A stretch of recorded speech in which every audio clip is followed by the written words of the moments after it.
Brought to you by NBC bearing, भारताची पहिली bearing उत्पादक। आज आपण बघितलं तर गणेशोत्सव आहे आणि नुकताच प्रवरा सहकारी साखर कारखान्यावर गणपतीचं आगमन झालेलं आहे, गणरायाचं आगमन उत्साहात झालं आहे। काय साखळ तुम्ही आज गणरायाला घातली?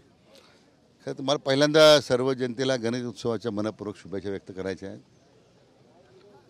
आपल्या राज्याचे लोकप्रिय मुख्यमंत्री माननीय देवेंद्रजी फडणवीस साहेब यांनी हा गणेश उत्सव राज्य उत्सव म्हणून जाहीर केलेला आहे साजरा करण्याचा। याचं कारण असं की आज राज्यभरामध्ये आज एक सुख संपन्नता आणि शांततेचं वातावरण आहे। पाऊस लवकर झालेत, धरणं भरलीत, दुष्काळाची स्थिती राज्यामध्ये जवळजवळ दिसत नाही।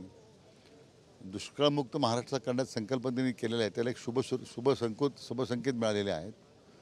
मला वाटतं राज्याच्या उद्याच्या प्रगतीकरता, मग ती औद्योगिक असेल, शेती असेल, व्यापार असेल, सगळ्या समाज घटकांच्या करता हे मला वाटतं हा निश्चितपणे एक आशादायी वातावरण आहे।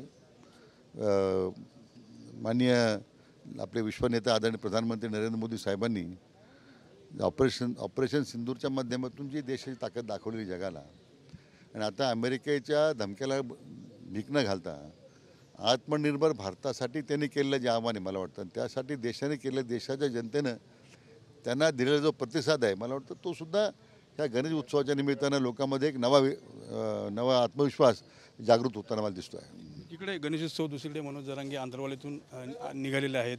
मराठा आरक्षणासाठी ते मागणी करतायत आणि आंदोलनावर ते ठाम आहेत।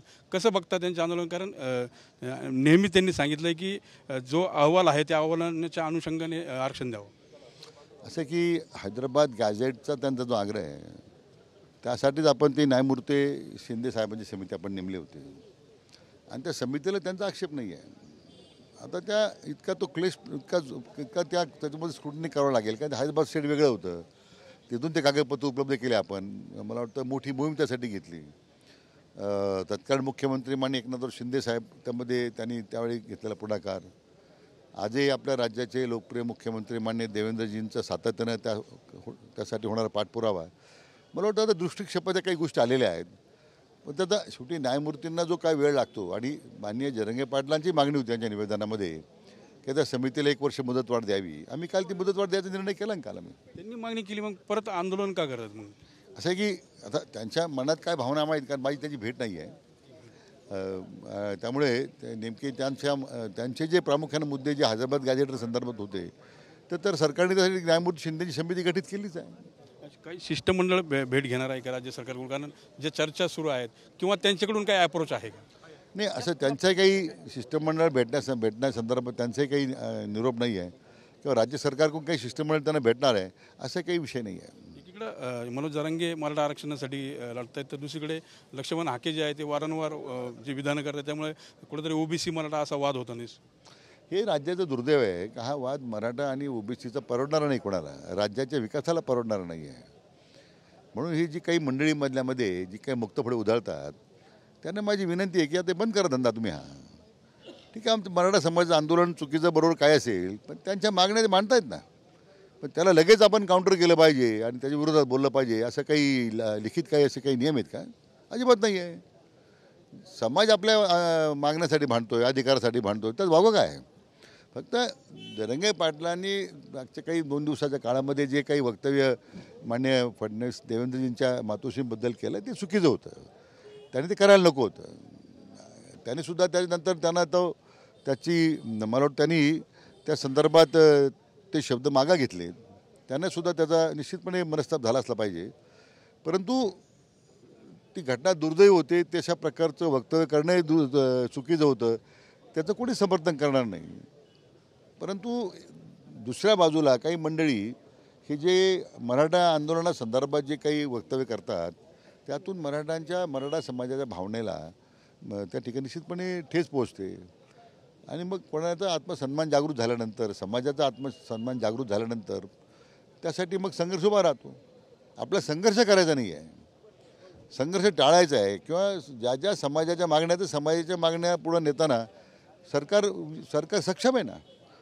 माननीय मुख्यमंत्री देवेंद्रजी सक्षम आहेत, त्यांनी 16% आरक्षण दिलं होतं मराठा समाजाला। त्या महाविकास आघाडीच्या लोकांनी, माननीय शरद पवारांनी आणि माननीय उद्धव ठाकरेंनी ते घालवलं आहे। आता त्यांना प्रायश्चित करायला लावलं पाहिजे समाजाने, ह्या त्यांनी प्रायश्चित केलं पाहिजे ह्या सगळ्या आरक्षण घालवण्याचं. आता पुन्हा पण 10% दिलं माननीय एकनाथराव शिंदे असताना. आता माननीय देवेंद्रजी मुख्यमंत्री आहेत, त्यासाठी हे आरक्षण टेकण्यासाठी त्यांचा प्रयत्न सुरू आहे.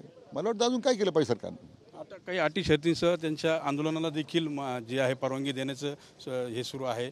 कसं बघता, कारण 5,000 लोक आणि ठराविक सीमा समय ठेवून त्यांनी ते आंदोलन करायचं. आता माननीय उच्च न्यायालयाने काय निर्णय दिला त्या अनुषंगिक आज राज्य सरकार काय भूमिका घेते किंवा सरकार म्हणून त्यांना कशा पद्धतीने समन्वय मार्ग काढता येईल, आंदोलन कसं शांततेने होईल, त्यांना माझी विनंती आहे जरांगे पाटलांना की माननीय उच्च न्यायालयाने घेतलेला जो काही निर्णय आहे त्याचा आदर राखून सरकारची भूमिका सकारात्मक आहे. आम्हाला काही आंदोलन बुडीत काढायचं आहे की आंदोलन मोडायचं आहे अजिबात नाही आहे. शेवटी माननीय उच्च न्यायालयाच्या दिलेल्या निर्णयाप्रमाणे आता जो काही न्यायालयाच्या निर्देश राहतील त्याचं त्यांनी पालन करावं.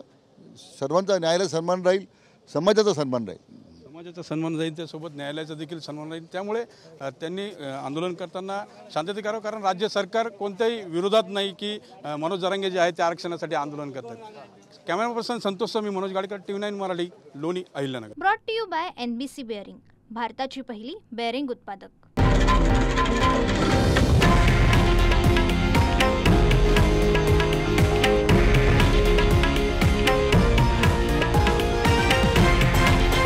हे आहे देशातील नंबर 1 न्यूज नेटवर्क आणि आपण पाहत आहात TV9 मराठी, एकमेव.